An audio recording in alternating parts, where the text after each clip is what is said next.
नमस्कार दोस्तों, मेरा नाम प्रतीक है एंड इस वीडियो में आपको बताने जा रहा हूँ कि मैंने अंडर 7 लाख ही कार क्यों परचेस किया। ठीक है, मतलब मैं चाहता तो 9-10 लाख तक का कार, मतलब 10 लाख तक का मतलब बजट में था कि ठीक है हम परचेस कर सकते हैं। इनफैक्ट सियाज तो हमारा बुकिंग ही हो गया था ऑलमोस्ट। लेकिन अंडर 10 लाख हमने क्यों परचेस किया मैं आपको ये बता रहा हूँ। सॉरी, अंडर 7 लाख हमने क्यों परचेस किया मैं आपको डेफिनेटली ये बता रहा हूँ। देखो, आप अगर कार परचेस करने का सोच रहे हो, ठीक है, तो पहले अपना बजट देख लो कि आपका बजट क्या है, कि आप किस रेंज में परचेस करना चाहते हो। उसके बाद आप थोड़ा सा दिमाग लगाओ कि आपको जो कार परचेस करना है किस वजह से करना है। सबसे इंपॉर्टेंट ये है कि उसकी रनिंग कितनी है, कि आप किस पर्पस के लिए कर रहे हो। पहला सबसे दो, कार का सिर्फ एक ही पर्पस है अगर पर्सनली आप देखा जाओ, कि आप सबसे ज़्यादा जो रनिंग होगी वो होगी ऑफिस जाने के लिए, क्योंकि ऑफिस आप डेली जाओगे, रनिंग होगी उसकी। ठीक है, अगर ये पर्पस है देन फिर वो आपकी कॉल है कि आपको उसमें कौन सी कार चाहिए, माइलेज वाली चाहिए, सीएनजी चाहिए, या आप कोई महंगी कार भी ले सकते हो। वो आपका मतलब वो पर्सनल चॉइस है, क्योंकि आपकी रनिंग क्या होगी, डेली 60-70 होगी। अगर आप दिल्ली जैसे शहर में रहते हो तो 50-60 किलोमीटर डेली अगर ऑफिस जा रहे हो तो नॉर्मल सी बात है। ठीक है, जाना आप उतना तो सबके लिए है।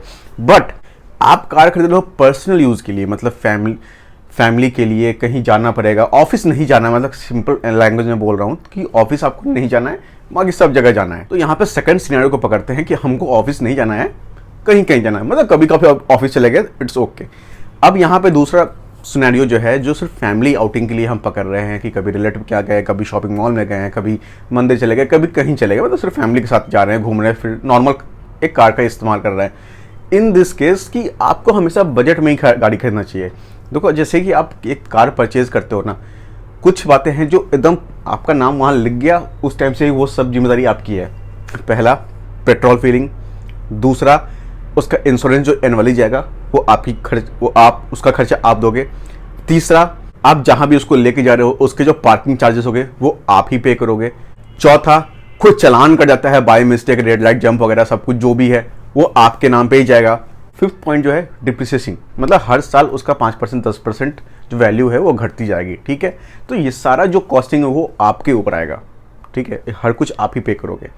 अब यहाँ बात ये है कि अपन 10 लाख गाड़ी खरीद सकते हैं, 15 लाख गाड़ी खरीद सकते हैं, ओके, आपके पास पैसा है, आप कुछ भी खरीद सकते हो। आप चाहते हो आपके पास एक कार हो, एक अच्छी कार हो, ठीक है, मतलब जो भी मस्ट है फीचर, गो टू है फीचर, अभी के हिसाब से उसमें सब मिल जाए आपको। कार आपको पसंद आनी चाहिए, ये सब एक बेसिक रिक्वायरमेंट है एक कार को खरीदने के लिए अभी के टाइम में।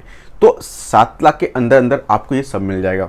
चलो 8 लाख पहुंच जाओ, ठीक है, मैक्सिमम 8 लाख के अंदर अंदर आपको ये सब कुछ मिल जाएगा कि हाँ मस्ट है फीचर, गुड टू है फीचर, एक अच्छा कार आपको मिल रहा है।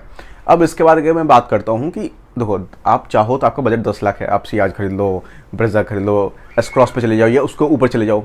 बट डाउन द लाइन मैं आपको बता रहा हूँ कि आपकी नीड क्या है। फॉर एग्जांपल, आप मेरा ही नीड पकड़ लो, मैं कह रहा हूँ तो मैं सियाज ऑलमोस्ट डन था, मतलब फैमिली मेंबर आप समझ लो कि कोई बंदा इंग्लिश में बैठ रहा है, कोई बंदा सियाज में बैठ रहा है, तो कोई छोड़ने वाला है सियाज नहीं ना। एंड वहाँ पहुँचने के बाद आप तो जानते हो कि सेल्स वाले कैसे आपको मोटिवेट करते हैं, सर इसका 10,000, इसमें बस 2,000 आपका EMI बढ़ेगा। वो ये थोड़ी बात है कि 3,000 का जो प्रिंसिपल है उस पर भी इंटरेस्ट आने वाला है। एंड उस टाइम आपको भी समझ नहीं आता, उस टाइम आपको लगता है यार क्या सियाज मस्त लग रही है, अरे एक ही बार तो खरीदनी है, फिर अपन मिडिल क्लास फैमिली है, फिर दोबारा थोड़ी खरीदेंगे, अब तो 10 साल बाद ही, ठीक है, फलाना ठिकाना जो भी होता है हमने हमारे मन में चल रहा होता है। इसलिए मैं कह रहा हूँ कि अब थोड़ा सा सोच समझ के गाड़ी खरीदो। अब मैंने वहाँ बोल दिया कि नहीं, मुझे अंडर बजट ही गाड़ी खरीदना है, ठीक है, मतलब बजट से भी अंडर, कि हाँ 10 लाख मेरा बजट है तो मैं 7 लाख तक का ही खरीद लूँगा। अब इसमें मेरा कितना फ़ायदा है मैं आपको ये दिखा रहा हूँ। 7 लाख का मैंने गाड़ी परचेज कर लिया, मैं चाहता 10 लाख का इग्निस परचेज करता, 15,000 महीने की EMI आ रही थी, ठीक है, कोई दिक्कत नहीं है। मैं 7 लाख तक का मैंने कार परचेज कर लिया। मेरा क्या है, मेरी जो रनिंग होगी ना मंथली की 500 किलोमीटर मैक्सिमम मैं बता रहा हूँ। अभी क्या 15-20 दिन हुए हैं, अभी नई नई गाड़ी है, सब कोई घूम रहे हैं, ये कर रहे हैं, तो भी मेरा 400 किलोमीटर हुआ है। आप सोच लो, ठीक है, 15-20 डेज में। अब अगले नेक्स्ट मंथ से 500 से 600, मैक्सिमम 500 से 600। क्यों? क्योंकि ऑफिस कैब से जाना है, करना क्या है, फैमिली आउटिंग, ठीक है। उसके बाद अगर मैं कभी दिल्ली NCR या सॉरी दिल्ली से कभी आउटिंग करता हूँ वीकेंड पे, 500 600 700 800, मतलब मनाली अगर सबसे दूर पकड़ लूँ तो 1000 किलोमीटर। वो भी अगर आप मनाली जाते हो तो एक बार जाओगे, और बैक टू बैक मनाली तो नहीं जाते रहोगे, ठीक है। मतलब तब भी मैं कह रहा हूँ आपको, मैं रनिंग, अपना जो रनिंग है ना वो मैं दिखाता रहूँगा कि मेरी रनिंग कितनी है, ठीक। मुझे पता था मेरी रनिंग इतनी ही होने वाली, इससे ज़्यादा कुछ घंटा नहीं होने वाला है। तो रनिंग मेरी बहुत कम थी, ये मेरे दिमाग में पहले से ही सेट था कि ऑफिस जाना नहीं है, रनिंग होगी नहीं। अब मैं अगर 7 लाख का कार खरीदता हूँ, इंश्योरेंस का वैल्यू बहुत कम, ठीक है, बहुत कम, क्योंकि सियाज का जो बेस प्राइस था वो 9 लाख 8 समथिंग समथिंग पड़ता है। तो उसके हिसाब से ये 622 का पड़ता है। तो आपको इंश्योरेंस जैसे इसमें लगेगा शायद 24,000 रुपये, तो उसमें लगेगा 30,000 रुपये, ऐसा कुछ है। तो 5-6 हज़ार मैंने यहाँ बचा लिए इंश्योरेंस पे। इसके बाद नेक्स्ट थिंग, अगर मैं इस कम बजट का कार खरीदता हूँ तो क्या फ़ायदा, मैं कहीं भी जाऊँ, ठीक है, अगर मुझे कभी ज़रूरत पड़ जाए कि मैं एक ड्राइवर हायर कर लूँ पर डे बेसिस पे, तो मैं, क्योंकि मैं ऑलरेडी अंडर बजट हूँ, तो मुझे कोई इशू नहीं है। कल को डेट में फॉर एग्जांपल मेरी मम्मी को कहीं जाना हो, मेरे पास टाइम नहीं है, मैंने कैसे ड्राइवर को बोला, वो 500 रुपये पर डे लेता है, जहाँ मर्जी मम्मी को घुमा के मम्मी का सारा काम करा के लेके आ गया, ठीक है। ये सिनेरियो कितना होता है महीना में, अगर बहुत ज़्यादा हो गया तो 2 दिन, महीने में बहुत ज़्यादा हो गया तो 2 दिन, ठीक है, या कभी कभी 3 महीने पे 1 दिन, या मेरे पास टाइम है तो फिर कोई इशू ही नहीं है। उसके बाद आप अच्छे से जानते हो कि दिल्ली एनसीआर में या फिर किसी भी शहर में यार पार्किंग की कॉस्ट कितनी है, ठीक है। पार्किंग की कॉस्ट 50, मतलब आप किसी मॉल में जा रहे हो तो 100 रुपये तो मिनिमम ही पकड़ लो, उससे कम तो पार्किंग कॉस्ट कहीं नहीं मिलने वाली आपको। 50 रुपया या 50-100 रुपये पकड़ लो। मतलब मुझे सबसे चीपेस्ट पार्किंग लगी शिप्रा मॉल की, ठीक है, गाजियाबाद में 50 रुपये का आसपास है, ठीक है, चलो फिर भी 50-100 के आसपास पकड़ लो। अब महीने में 4 दिन जाते हो, 400 रुपये, 500 रुपये, ठीक है, मिनिमम। ये चीज़ें क्या है, आपके बजट के अंदर है, आपको कोई टेंशन नहीं है। उसके बाद जो आपका कार साफ़ करने आएगा, मतलब मॉर्निंग में आते हैं ना कार साफ़ करने वाले, तो आप इग्निस खरीदो या सियाज खरीदो या कुछ भी खरीदो, आप उसको 500 रुपये महीने दोगे ही दोगे, भाई गाड़ी साफ़ करके जाओ, ठीक है। वो 500 रुपये आपको अलग से देने होते हैं। Now come to the main point, वो क्या है, वो है अपना पेट्रोल। अब मैं इग्निस का जो अभी माइलेज चल रहा है मेरा, अगर MID से बताऊँ तो 20, बट अगर MID को छोड़ दूँ तो आप 17 पकड़ लो, ठीक है। उस देखो माइलेज में तो कोई मतलब ही नहीं है, बहुत ही अच्छा माइलेज मिलेगा आपको, ऑब्वियस से बात है। इग्निस खरीद लो या बलिनो भी खरीद लो तो भी आपको अच्छा खासा माइलेज मिलेगा, सियाज में भी अच्छा खासा माइलेज मिलेगा, बट इन दोनों से कम मिलेगा क्योंकि वो ज़्यादा बड़ी कार है, पावरफुल कार है, ठीक है। माइलेज भी मुझे अच्छा मिल रहा है, मतलब अच्छा कहने का मतलब कि मार्केट के हिसाब से मुझे अच्छा माइलेज मिल रहा है। अब मैं यहाँ पे सबसे इंपॉर्टेंट बात बताने वाला आपको, जो अंडर बजट का फ़ायदा है वो है अपना कैब। अब कैब क्या है कि अगर मेरे फैमिली मेम्बर को कहीं जाना है, ड्राइवर हायर करने की ज़रूरत भी नहीं है। मैंने जो 500-1000 रुपये खर्च बनाए ना, वो चलो ठीक है एक टाइम के लिए, बट सबसे इंपॉर्टेंट क्या है ना, कैब। अब मेरी मम्मी को कहीं जाना है, मैंने कैब बुक कर दिया, चली गई, मम्मी को वापस आना है, उस लोकेशन से कैब बुक कर दिया, मम्मी वापस आ गए, कोई टेंशन नहीं। बट अगर यही मैंने 15-16 हज़ार रुपये महीने के कार का ये परचेज़ करा होता EMI पे, मतलब सियाज परचेज़ करा होता, तो मुझे लगता है यार अब मैं 15,000 महीना ये भी दे रहा हूँ, कैब के खर्चे मुझे अलग से आ रहे हैं, ये सोचना पड़ेगा ना। अभी क्या है, मैं टेंशन फ्री हूँ। अभी जो 1,000-2,000 रुपये है वो मैं इजीली, मतलब महीने का 1,000 रुपये भी खर्च करूँगा ना मैं कैब के ऊपर, तो मेरे मम्मी का सारा काम हो जाएगा, मेरे पेरेंट्स, मतलब घर का सारा काम हो जाएगा, मुझे कोई टेंशन भी नहीं है। अगर मेरे पास टाइम नहीं है तो मैं उनको छोड़ने नहीं जा सकता, वहाँ उनको पिक करने नहीं जा सकता। Cab is the best thing, ठीक है। इनफैक्ट अगर जिसको कार खरीदने का चुल नहीं है, मतलब जिसको ये शौक नहीं है कि नहीं मेरे पास अपनी कार होनी चाहिए, उसको तो कार की ज़रूरत ही नहीं है, क्योंकि आज के टाइम में कैब इज़ द बेस्ट, ठीक है।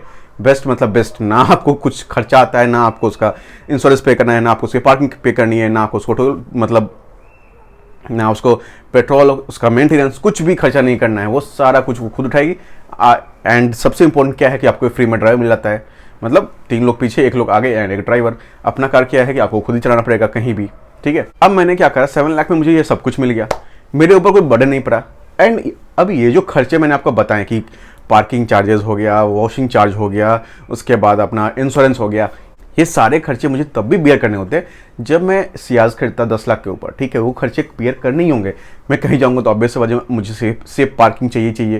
तो अब उसमें क्या हो गया कि चलो यार मैं 15,000 महीने का EMI दे रहा हूँ, अब मैं EMI दे रहा हूँ, मैं कार में घूम रहा हूँ, माइलेज कम, पार्किंग कॉस्ट, उसके बाद वॉशिंग कॉस्ट, वो सब मुझे देना पड़ रहा है। अब अभी क्या है, मैं एकदम सुकून में हूँ, अंडर बजट कार है मेरे पास, ठीक है, अंडर बजट कार है, मेरा सब कुछ सेट है, मुझे कोई इशू नहीं है मैं कहीं पार्किंग में जाऊँ। देखो मेरा ये मानना है ना, आपका सामान महंगा हो या सस्ता हो उससे मतलब नहीं है, आपका जो मतलब आपके पास जो सामान है आप उसको यूज़ कर पाओ, ठीक है। फॉर एग्जांपल आप सियाज ले लो, बट आप ये सोच रहे हो यार इसके तो पेट्रोल का माइलेज बहुत कम है, यार ये काम करते हैं अपन कैब से चल लेते हैं। तो ये चीज़ें हैं, तो इसलिए मैं कह रहा हूँ कि अगर आप एक कार परचेज़ करना चाहते हो तो 10 लाख के अंदर, मतलब मैं ये कह रहा हूँ कि मैं ये नहीं कह रहा हूँ कि 10 लाख के अंदर ही परचेज़ करो, आपको जो मन है वो परचेज़ करो। बट अगर एक नॉर्मल मिडिल क्लास फैमिली हो मेरे के जैसा, तो आई सजेस्ट यू कि सोसाइटी को दिखाने के चक्कर में कि यार मेरे पास सियाज है, मेरे पास होंडा सिटी है, जो जाने की ज़रूरत नहीं भाई, कोई कुछ नहीं देखता, ठीक है। यहाँ पे आप अपने बजट के हिसाब से देखो। अब मैं ये नहीं कह रहा कि आप अल्टो खरीद लो, मतलब मैंने भी नहीं खरीदा, क्योंकि मुझे मेरा एक था कि 7 लाख तक मतलब अंडर बजट ही खरीदना है, तो मैंने ये सोच लिया था कि भाई 7 लाख तक ठीक है, क्योंकि जो आज के टाइम में फीचर्स है ना, वो मस्ट है फीचर, गुड टू है फीचर, सब कुछ उसके अंदर मिल जाता है, थोड़ी गाड़ी की लुक मिल जाती है, वो सब भी तो चाहिए। ऐसा तो है नहीं कि भाई नैनो लेके घूम रहे हैं, तो ये भी वो वाली बात है। तो ये सब 7 लाख तक मिला था, 7 के बदले 8 में मिलता तो भी मैं परचेज करता, ठीक है। लेकिन हाँ, अंडर बजट आ गया मेरे लिए, वो सबसे इंपॉर्टेंट है। मैं इसलिए स्टार्टिंग से ही था मेरा कि यार मैं टियागो एक्सजेट प्लस परचेज कर लूँगा, उसके अंदर आपको सब फीचर मिल जाता है। लेकिन टियागो से थोड़ा सा, मतलब टाटा से थोड़ा सा दिक्कत हो गया यार, मतलब हमारा तो माइंड सेट था कि टियागो या पंच परचेज करना है, लेकिन गड़बड़ हो गया वहाँ पे, तो अपन इंग्लिश पर स्विच कर गए। तो यही वाली बात है कि मैं यहाँ समझाना चाहूँ कि अगर आप एक कार परचेज कर रहे हो, यंग एज में हो, अंडर बजट कार परचेज कर लो भाई, कोई कुछ नहीं हो रहा है, ठीक है। वही मैं एक्सप्लेन करना चाहता था इस वीडियो में कि मतलब कि अंडर बजट कार मैंने परचेज करा, आप भी चाहो तो मतलब परचेज कर सकते हो। इन सब सिनेरियो को ध्यान में रख के ये हमेशा आपको फायदा देने वाली है। बस एक ही आपको फायदा नहीं मिलने का सोसाइटी का, मतलब अरे यार उसके पास तो होंडा सिटी है, उसके पास तो BMW है, ठीक है। अगर आप इन चीज़ों से हट के हो कोई दिक्कत नहीं, मस्त जाओ अपने अंडर बजट, मतलब अंडर बजट कर रहा हूँ फिर भी मैं, बजट मतलब आपका 10 लाख है, अब 10 लाख के मतलब अंडर खोजो कि भाई 10 लाख के और कम कितना हो जाए, क्योंकि आपको हर चीज़ देखना है फ्यूचर में, ठीक है। एंड मैं एक चीज़ और आपको यहाँ पे बताना चाह रहा हूँ कि अभी आप पेट्रोल कार खरीदो ना, नेक्स्ट 7 to 8 ईयर में आपको कार चेंज करना होगा, क्योंकि इलेक्ट्रिक कार का इतना ज़्यादा ट्रेंड आ जाएगा ना, एंड इतना ज़्यादा सेविंग होगा कि आप सोचोगे यार आप तो पेट्रोल बहुत महंगा हो गया। इसलिए मैं कह रहा हूँ कि अभी के हिसाब से अंडर बजट कार कर दो, एंड मस्त कार को एंजॉय करो, जहां मर्जी वहां लेके घूमो। आपको कोई चीज़ सोचना नहीं है यार कि मेरा फालतू का 5,000 महीना EMI एक्स्ट्रा हो गया, उससे 5,000 महीना EMI कम रहेगा, लेकिन आप कार को एंजॉय कर लोगे अपने फैमिली के साथ, तो वो ज़्यादा इंपॉर्टेंट है, ठीक है।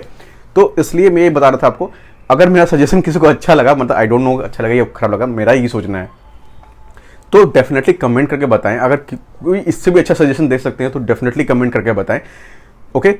एंड गाइज प्लीज़ चैनल को सब्सक्राइब करें एंड सपोर्ट करें। Thank you so much.